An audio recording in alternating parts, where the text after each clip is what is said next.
Boa noite a todos, 2/6/2025, às 19 horas e 21 minutos. Eu sou o professor Rafael Nascimento para mais um vídeo. Veja só, esse vídeo a qual eu vou argumentar aqui é sobre primeiro. O Fábio Sabino, eu tenho que citar o nome do sujeito, ele se manifestou em um podcast dos Três Irmãos e também se manifestou em um podcast que, se não me engano, do Barbacast, né? E ele se manifestou dizendo sobre pseudoepígrafe. Ele falou sobre esse termo que a gente que é da academia conhece muito, mas muito bem. Esse termo pseudoepígrafe, ele falou que era um termo que aquilatava como falso, ou seja, texto falso. E não é dessa forma. Então, assim, muitas vezes a gente faz uma interpretação errônea sobre algo para reforçar uma narrativa, entende? E aí ele se manifestou de forma pública, falou aí, dizendo que pseudoepígrafe é um texto falso, religioso. Inclusive, vocês podem analisar isso, eu estou falando alguma verdade. Ele falou, inclusive, isso nos podcasts.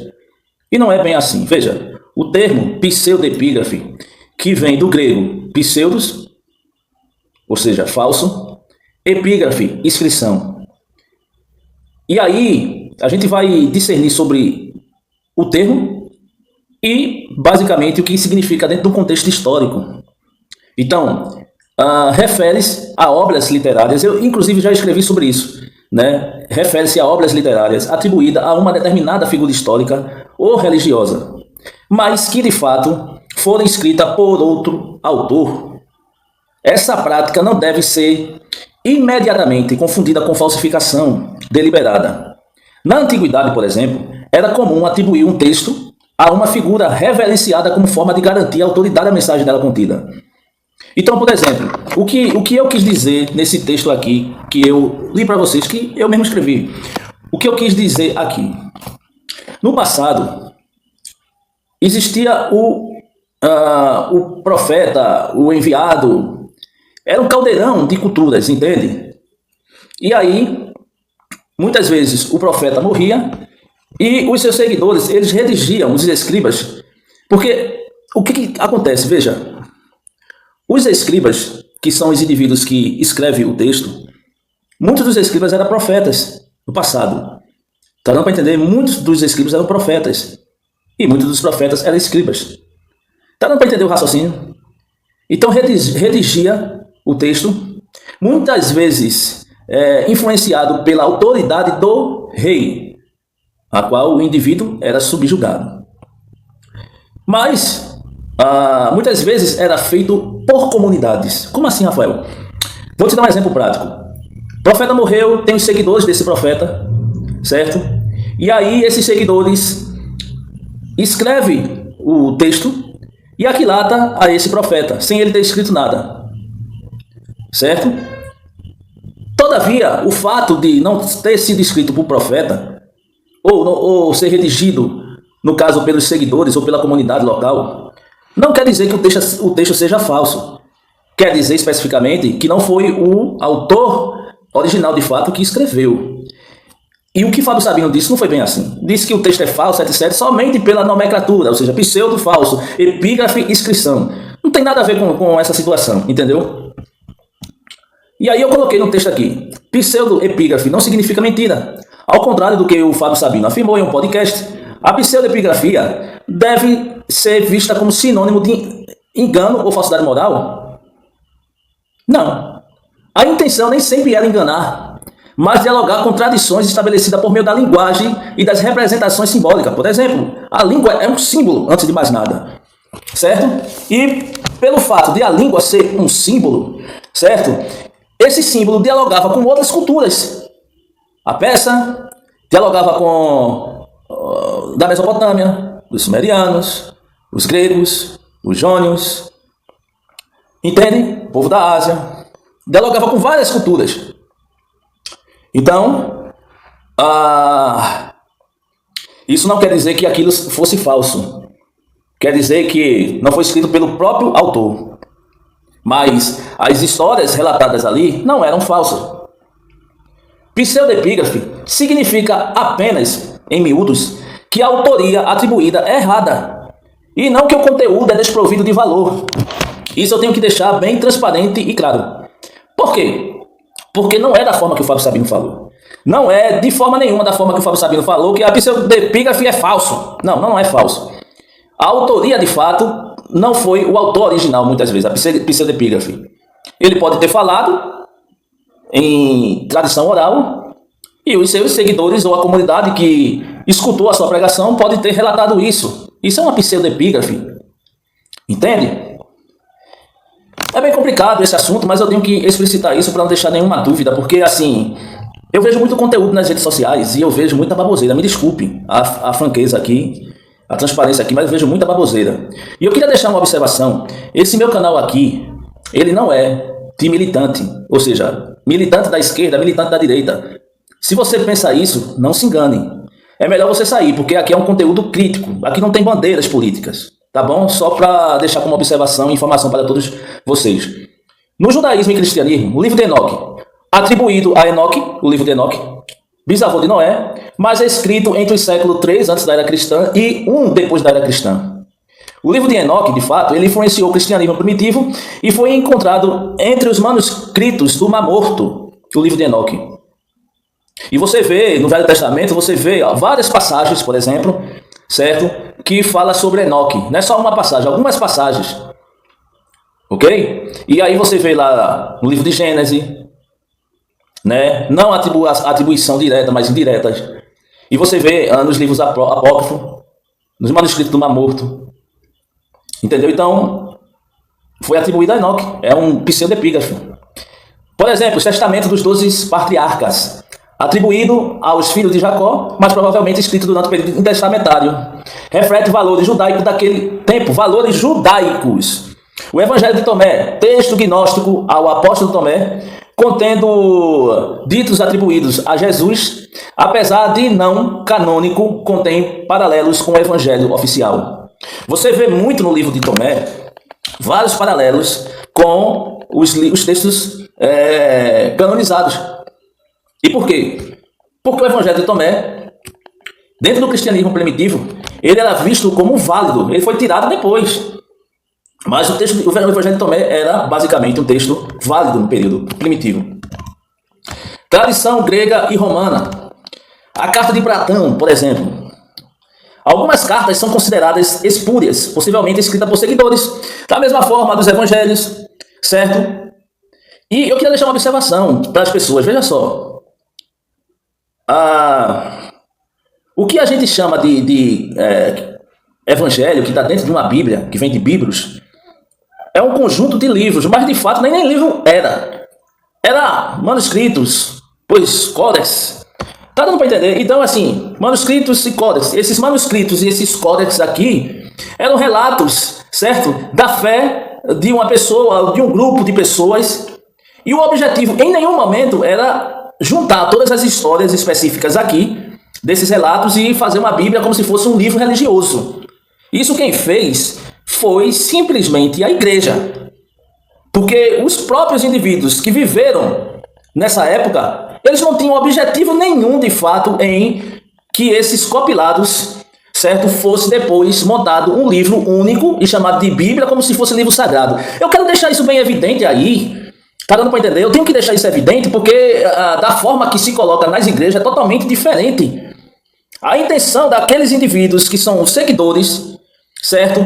Diretos ou indiretos, eles não tinham nenhuma intenção, mas é nenhuma mesmo, eles não tinham nenhuma intenção, certo? Não tinha nenhuma intenção em basicamente, certo? Eles não tinham nenhuma intenção de que os seus escritos, seus relatos de vida, seus relatos da busca pela fé a qual eles acreditavam, que esses relatos depois, séculos depois, fosse virar um livro e posteriormente aqueles relatos, depois de se formar um livro, se tornasse sagrado. Isso é baboseira. Isso aí é a história da carochinha. Tá dando para entender? Isso não existe. Certo? Quem disser diferente está mentindo. Eu estou dizendo aqui nesse vídeo. Está mentindo. Cara dura, entendeu? Não tinha nenhuma intenção. Nenhuma, mas é nenhuma intenção mesmo. Entendem? Então vamos continuar. A carta de Platão. Algumas cartas são consideradas espúrias, possivelmente escritas por seguidores. Oráculos sibilinos.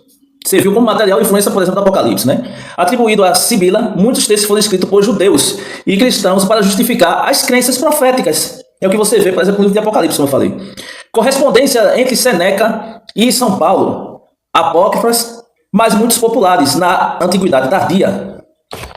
Certo? E aí, vamos lá. Na tradição islâmica, os hadiths forjados. Algumas tradições atribuídas a Maomé, por exemplo, foram criadas posteriormente por correntes políticas ou religiosas para justificar certas práticas.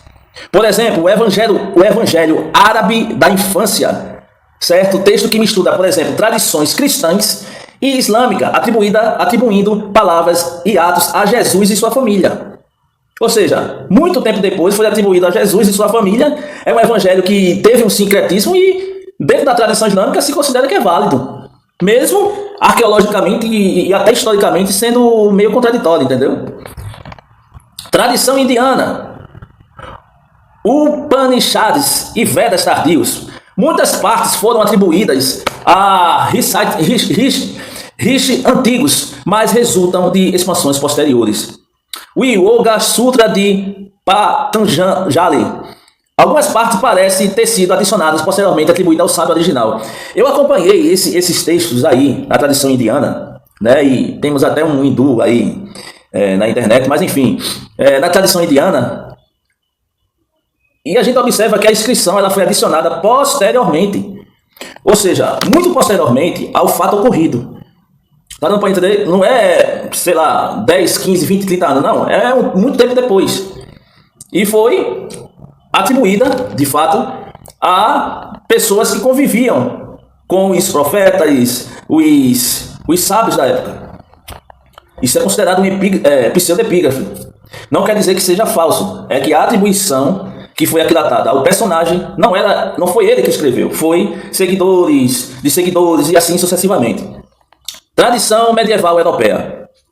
Profecia de Merlin, atribuída ao mago, na lenda arturiana, mas produzida na Idade Média por autores políticos.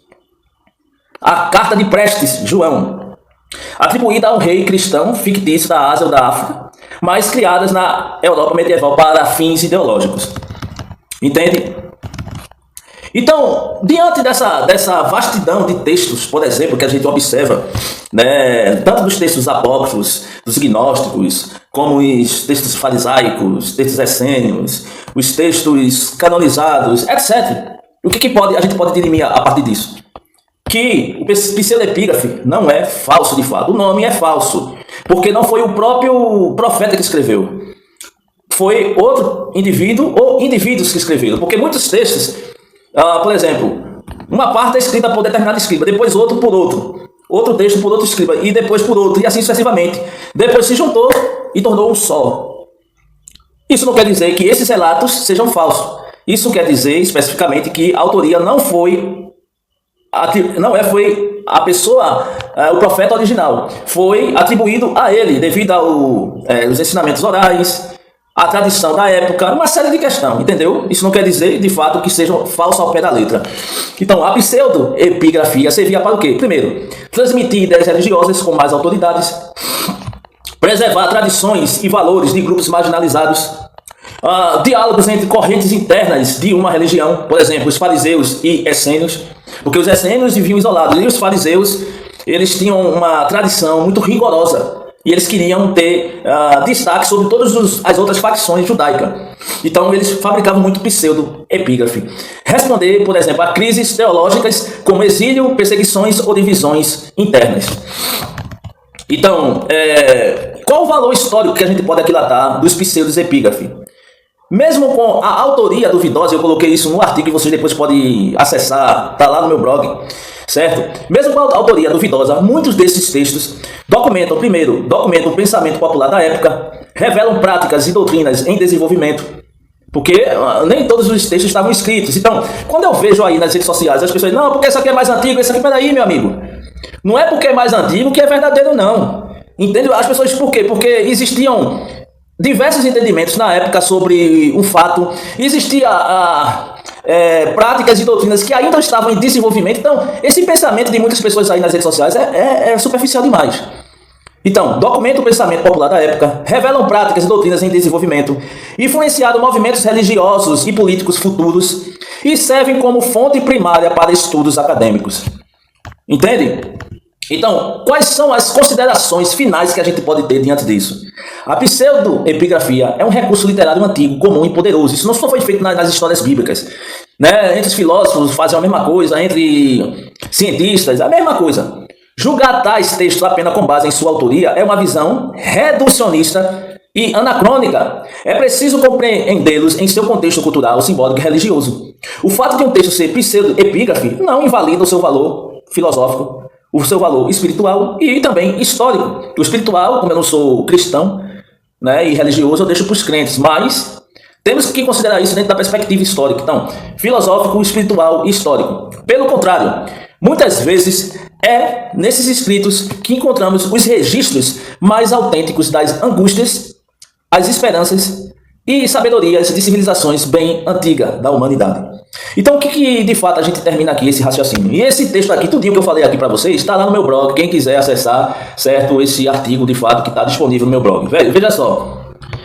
O que Fábio Sabino falou sobre pseudoepígrafe, me desculpe, tá errado. Entendeu? Tá errado, não é falso. Falso só se for a gente pegar do grego, nome grego lá, pseudo, falso, epígrafe, inscrição. Beleza, se for ao pé da letra. Mas, dentro de um contexto histórico, isso aí não tem nem eira nem beira. Até pelo fato que, dentro até do campo científico, aonde foi aquilatado, que textos de vários cientistas foi aquilatado a ele e a autoria não foi dele. Por exemplo, a gente vê Platão, a gente vê de Sócrates, a gente vê, por exemplo, de Leonardo da Vinci, a gente vê, por exemplo, de Tales de Mileto, ou seja, indivíduos que seguiam esses filósofos, certo? E pensadores, eles atribuíam o texto a esse pensador, mas não foi ele que escreveu, foi a comunidade que recebeu a tradição oral, ou por ele ou seguidores de primeira autoria, de primeira geração, etc.